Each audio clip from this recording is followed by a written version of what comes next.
I went to sit in on a class one day, and it was in this huge amphitheater, and there were like, 300 students. I was out there. Yeah. I went to UT Austin my first semester, which is really a big college. It's like 70,000. It's as big as UCLA. Really? Yeah. So it's like same thing. We had 1,000 people in the physics class. But that was like 3 sections. Like 400 people in class. Wow. A little impersonal. Huh? A little impersonal. Yeah.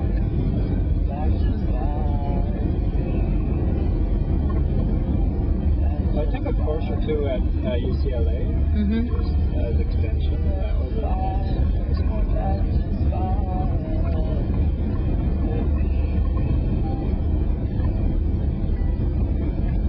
Yeah, I mean, I liked UCLA. Some people do really well in huge classes, and some people don't. There's not somebody who wants a huge class.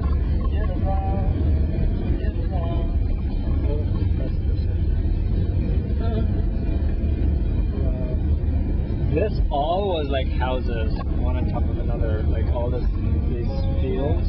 See there? So this is all where they've been demolished? Yeah, this is where the levees broke, right straight ahead. Oh, are we going to where the levee is? Yeah. Oh, that's great. Yeah, there was one house that had just sort of the roof part just sitting crumpled up. Yeah. It was kind of an awesome sight, and by awesome I don't mean, Yeah.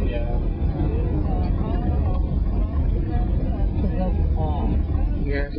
Ooh.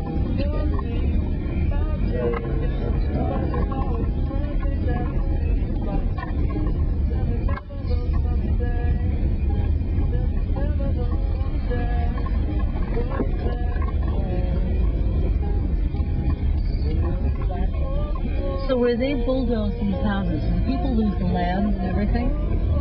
No, the land is still theirs. They still have to pay taxes. It's not funny. When we were getting a woman's house, she was showing that she just paid her taxes.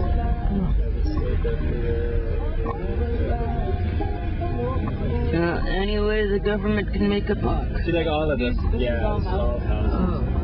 And this is exactly where the levee broke, right? Yeah.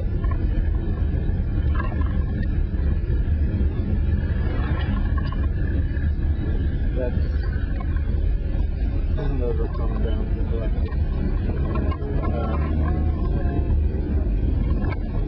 So very few houses survived, and you see that blue thing? Yeah. That's one of the houses that survived, and that's the blue house.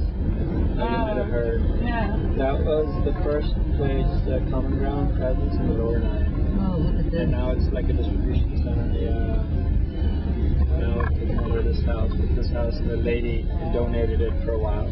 So we have a bunch of stuff that goes on there. Oh, that's cool. Public computer. Yeah. That's pretty cool. Pretty great what they were doing. And like right after the storm. Also, like if you come 209. It's gone. Not much. He's from LA too, actually. Someone you know. Yeah. Kids are staying in the lower Nile. So. Yeah. Oh, that's interesting. That would be interesting to do. Oh my God. Wow. Poor people. I think of all the people, these were people's homes, and I just keep thinking that. I mean, of course they were homes, but you wonder where the people are now and what they're doing and how they're doing.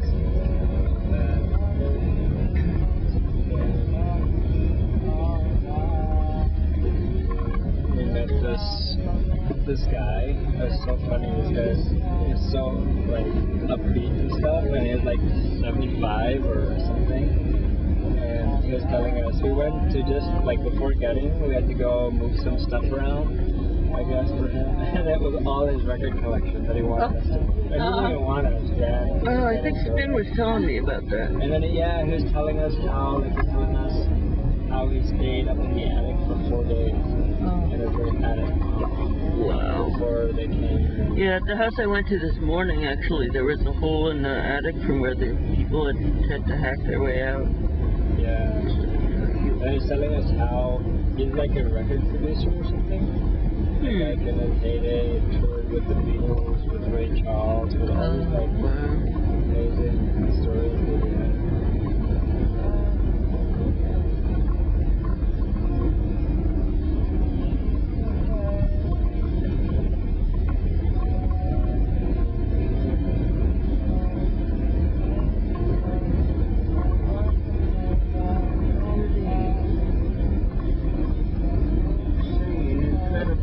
Certainly makes you appreciate what you have. Yeah. The strength of water, people say that they don't see how water could ever be so powerful as to be called one of the most powerful forces on Earth. But there's almost no one living there. I bet the homeowners here would have a thing to say about that.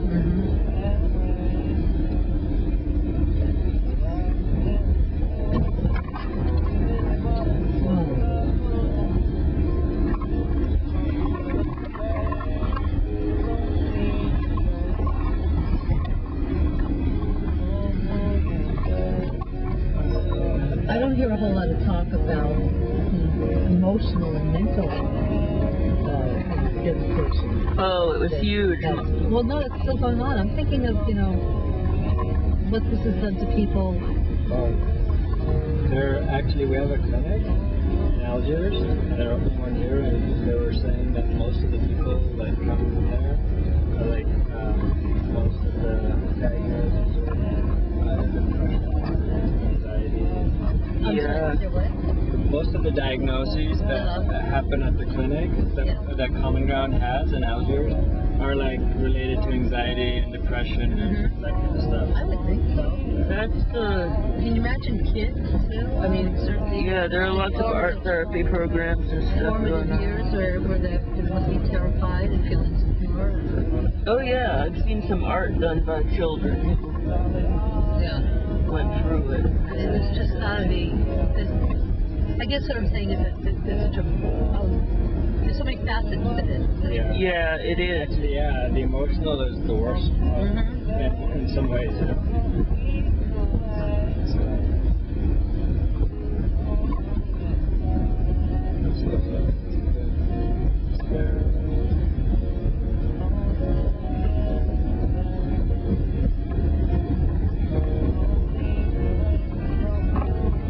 My mom's calling.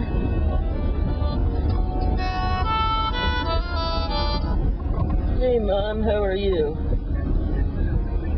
I'm currently driving with some friends through the lower 9th Ward, just looking at things. I said I'm currently driving with some friends through the lower 9th Ward, checking things out and seeing the devastation, because this is the hardest hit area. And it's pretty intense. Yeah, still pretty bad. It didn't get better overnight. No, she forgot them, so I wore rubber boots that they have at the place. And they have like rubber galoshes that are steel-toed. So I grabbed some of those. Yep. Yeah, I actually went out today and had my first day, and it was much like my first day last time, which is to say slow, as in I didn't actually do much gutting. I just sort of got my feet wet, but that's, it happens to a lot of people, that they have to get acclimated to it. Are those the ones that were repaired? I don't feel too bad about it. They're not very tall. What? No.